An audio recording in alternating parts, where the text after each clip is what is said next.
Hello student, how are you all. Welcome to Bhatia classes. आज जो हम टॉपिक पढ़ने वाले हैं वो बहुत ही विचित्र प्राणी है, बहुत ही बेकार सा इंसान है। ठीक है ना। पिछली बार हमने राजा बेटा, बिल्कुल सुंदर सा खूबसूरत बेटा जो होता है ना, उसके बारे में पढ़ा था, रैशनल नंबर।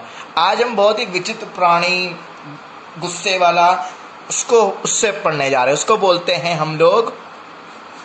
बुलाते हैं हम लोग जैसे अपने अपने दोस्तों को प्यार से बुलाते हैं ना, B B B B dash dash dash dash dash dash dash dash B B B B, इधर आ बुलाते हैं ना दोस्तों। तो इसको भी ऐसे ही बुलाते हैं। इसका नाम है इर्रेशनल नंबर। क्या है? Irrational number. अब ये मैंने जैसे आपको बताया कि ये विचित्र प्राणी है, तो इसका मतलब ये सारी चीजें जो राजा बेटा करता है उससे उल्टा करेगा, मतलब रैशनल नंबर।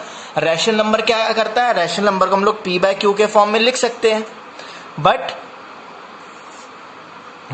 इसको पी बाय क्यू के फॉर्म में नहीं लिख सकते हैं।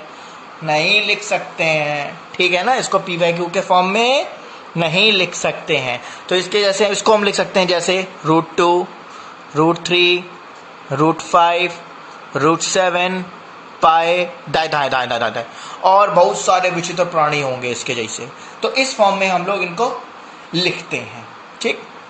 अब एक चीज और देखिए, आप बोलोगे सर सर सर, मैं बोलूँ हाँ हाँ बेटा बोलिए सर, आपने इसमें √4 नहीं लिया। मैं बोलूंगा √4 की वैल्यू क्या होती है बच्चा? 2। और 2 क्या होता है? हमारा राजा बेटा, सुंदर प्यारा प्यारा बेटा, उसको बोलते हैं रैशनल नंबर। क्या बोलते हैं? Rational number. ओके। आगे समझ में √4 क्यों नहीं लेंगे? अब देखिए, रैशनल प्लस इर्रेशनल नंबर को जब मिक्सअप किया जाता है मिक्सी में, तो बनता है हमारा रियल नंबर। क्या बनता है हमारा? Real number. क्या बनता है बेटा? Real number. जब इसको मिक्सअप करते हैं तो हमारा क्या बनता है? ये रियल नंबर। क्या बनता है? Real number. ठीक है।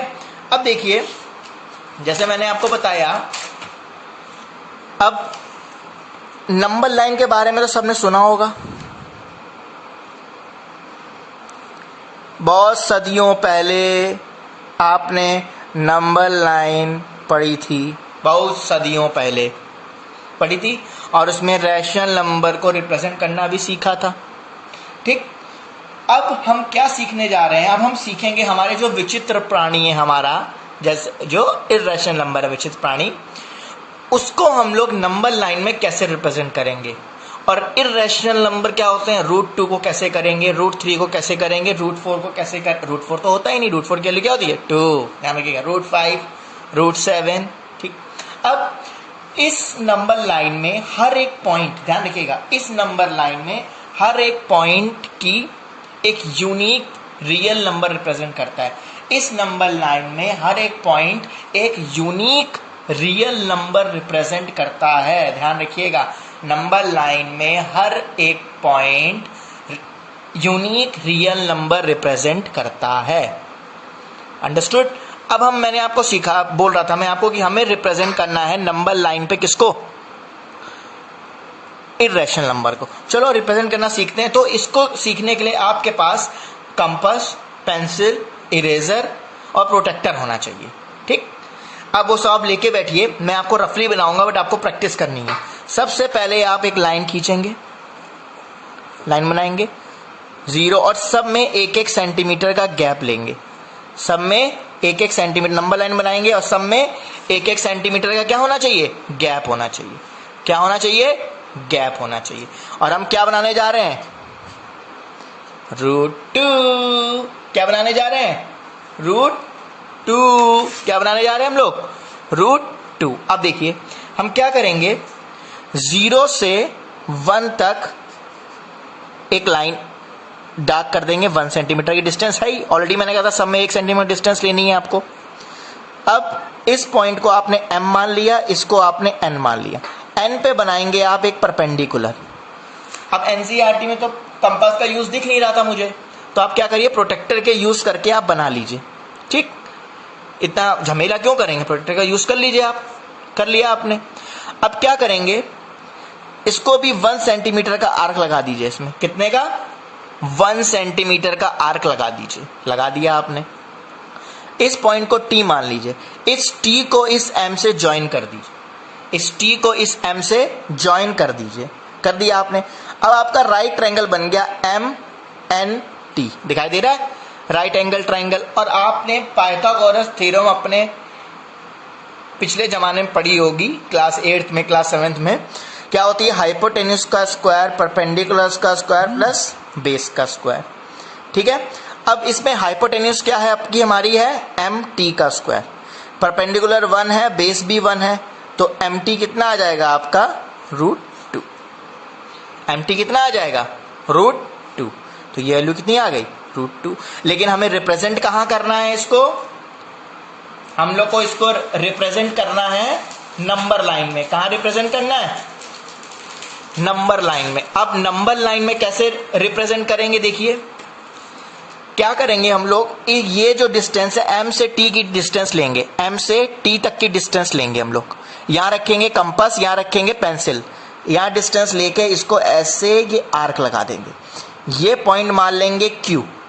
तो M से Q तक की डिस्टेंस हो जाएगी √2। ये बन गया आपका √2। क्या बन गया आपका? √2। आया समझ में? दिखाई दे रहा सबको? अब ऐसे ही हम लोग बनाएंगे √3। अब क्या सीखने जा रहे हैं हम लोग? √3। अब √3 में क्या करना है आपको? ध्यान रखिएगा। सबसे पहले आपको फिर से आपको जो हमारा T पॉइंट है, T पॉइंट पे आपको बनाना है परपेंडिकुलर। यहां बनाएंगे हम लोग क्या? परपेंडिकुलर। ये देखिए बना लिया। इसको मान लिया आपने यहां पर परपेंडिकुलर। अब इस पे भी हम लोग 1 सेंटीमीटर का आर्क लगाएंगे। कितने का? 1 सेंटीमीटर का। इसको मान लिया आपने Z। क्या मान लिया आपने? इसको Z मान लिया। अब इस Z को आप लोग ज्वाइन करेंगे M से। किससे ज्वाइन करेंगे? M से। ठीक। तो ये आपका देखिए क्या बन जाएगा, ध्यान से देखिएगा। अब ये ट्रायंगल बन जाएगा MTZ। राइट एंगल ट्रायंगल बन गया। तो इसमें हाइपोटेन्यूज का square, perpendicular square, base square. Hypotenuse कितना है इसमें आपके पास? MZ का स्क्वायर। तो ये हो जाएगा आपका √2 का स्क्वायर प्लस 1 का स्क्वायर। तो MZ आ जाएगा आपका √3 अकॉर्डिंग टू पाइथागोरस थ्योरम। ये आपका कितना आ गया? √3। बट आपको √3 कहां रिप्रेजेंट करना है? √3 हमें रिप्रेजेंट करना है यहां नंबर लाइन पे। तो हम M पे रखेंगे अपना क्या? M पे रखेंगे हम लोग अपना कंपास, और यहां तक की Z तक की M और M से Z तक की डिस्टेंस नापेंगे। कंपास की निप को रखेंगे M पे। कहां पे? M पे। पेंसिल को रखेंगे Z पे। तो ये आपका ऐसे जाके ये आएगा, ये पॉइंट। इसको बोलेंगे हम लोग P। क्या बोल देंगे? P। तो M से P तक की डिस्टेंस हो जाएगी √3। M से P तक की डिस्टेंस ये, M से P तक की डिस्टेंस ये। ठीक है ना? सबको समझ में आ गया? ऐसे ही आप √5 बना लेंगे, ऐसे ही आप √4 बना लेंगे। √5 तो 2 आएगा तो उसको कोई जरूरत नहीं है, तो √5 बना लेंगे, √7 बना लेंगे। ठीक। अब एक चीज मैं आपको सिखाता हूं कि जब हमारे पास क्या आ जाए, जब हमारे पास आ जाए क्या? बड़ी वैल्यू, जैसे √17। √17 बनाना है अब हमें। अब √17 कैसे बनाएंगे? अब √17 के लिए आपको क्या करना पड़ेगा? देखना पड़ेगा ये किस परफेक्ट स्क्वायर के पास में है। ये किस परफेक्ट स्क्वायर के पास में है। अब परफेक्ट स्क्वायर क्या होता है देख लीजिए। 1 का स्क्वायर 1, 2 का स्क्वायर 4, 3 का स्क्वायर 9, 4 का स्क्वायर 16, 5 का स्क्वायर 25, 6 का स्क्वायर 36, 7 का स्क्वायर 49, 8 का स्क्वायर 64, 9 का स्क्वायर 81, 10 का स्क्वायर 100। ये होते हैं परफेक्ट स्क्वायर। ठीक। अब देखेंगे किसके नियरर आ रहा है। अब √17 को हम लोग क्या लिख सकते हैं? 16 + 1, और 16 किसका स्क्वायर होता है? 4 का स्क्वायर प्लस 1। ठीक। तो सबसे पहले हम लोग क्या करेंगे? नंबर लाइन बनाएंगे, जैसे मैंने आपको सिखाया हुआ है। ये 0 1 2 3 4 5 6 7। अब क्या करना है आपको इसमें भी वही, बट अब इसमें जीरो सब में 1 सेंटीमीटर का गैप होना चाहिए। ये बात ध्यान कर लीजिए आप लोग, आपको पता होनी चाहिए। अब क्या करना है इसमें, अब इसमें 4 का स्क्वायर दिखाई दे रहा है, तो हम लोग 0 से 4 तक की लाइन खींचेंगे। सब में 1 सेंटीमीटर का गैप होना चाहिए, ध्यान रखिएगा पहले ही। तो 0 से 4 तक की लाइन खींचें। अब इस पॉइंट को मान लिया M, इसको मान लिया T। अब यहां पर बनाएंगे परपेंडिकुलर, प्रोटेक्टर से बना लीजिए, कोई प्रॉब्लम नहीं है। यहां पर बनाएंगे 1 सेंटीमीटर का आर्क, इसको मान लिया P। ठीक, अब इस पॉइंट को M से T से ज्वाइन कर देंगे। क्या कर देंगे? ज्वाइन। अब मैंने आपको पाइथागोरस थ्योरम बताई थी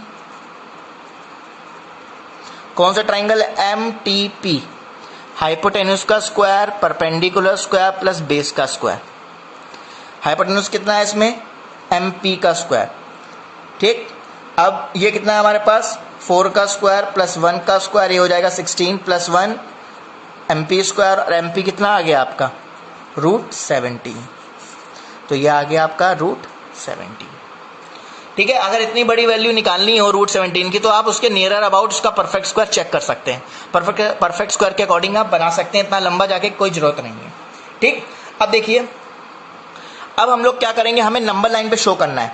अब M पे रखेंगे हम लोग क्या? अपना कंपास की निप, और P तक की डिस्टेंस नापेंगे और ऐसे ये आर्क लगा देंगे। इस पॉइंट को मान लो Q, और M से Q तक की डिस्टेंस क्या हो गई हमारे पास? √17। ये यहां तक की डिस्टेंस पूरी, इसको सेंटर मान के यहां से ऐसे आर्क लगाएंगे। ध्यान रखिएगा, M से P तक की डिस्टेंस लिखेंगे तो आपका √17 बन जाएगा। ये क्वेश्चंस, इस टाइप के क्वेश्चन पूछे जाते हैं आपके टेस्ट में, सो अच्छे से इसको आप प्रैक्टिस कर लीजिएगा। ठीक है ना। अब ये हमारा यहाँ पर एपिसोड 2 खत्म होता है। नेक्स्ट में हम लोग सीखेंगे डेसिमल एक्सपेंशन। क्या सीखेंगे हम लोग? Decimal expansion, terminating, non terminating. ठीक है, ये सब क्वेश्चन कैसे होते हैं, कैसे रिप्रेजेंट करते हैं रैशनल और इरेशनल नंबर को, टर्मिनेटिंग और नॉन टर्मिनेटिंग के अकॉर्डिंग उनके बीच में डिफरेंस क्या होता है। Till then bye bye. और एक चीज और, सब्सक्राइब करना मत भूलिएगा।